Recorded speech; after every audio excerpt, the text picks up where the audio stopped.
अस्सलामुअलैकुम, आप देख रहे हैं टीवी 49 न्यूज यूके और मैं हूं मुनीर पीरजादा। आइए आपको ले चलते हैं आज की खबर की जानिब। सऊदी अरब में इंटरनेशनल पेट्रोलियम टेक्नोलॉजी कॉन्फ्रेंस का आगाज हो गया है, जिसका इफ्तिताह वजीर तवानाई शहजादा अब्दुल अजीज बिन सलमान ने किया है।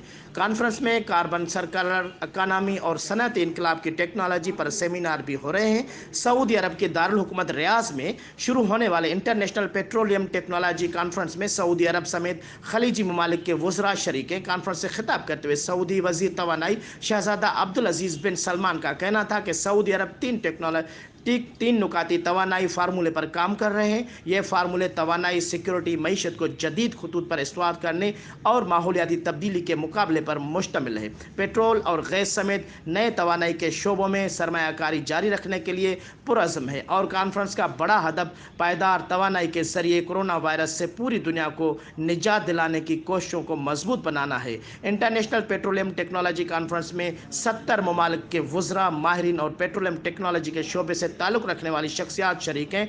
300 से ज़्यादा बैनुल अक़वामी कंपनियों के नुमाइंदे भी मौजूद हैं।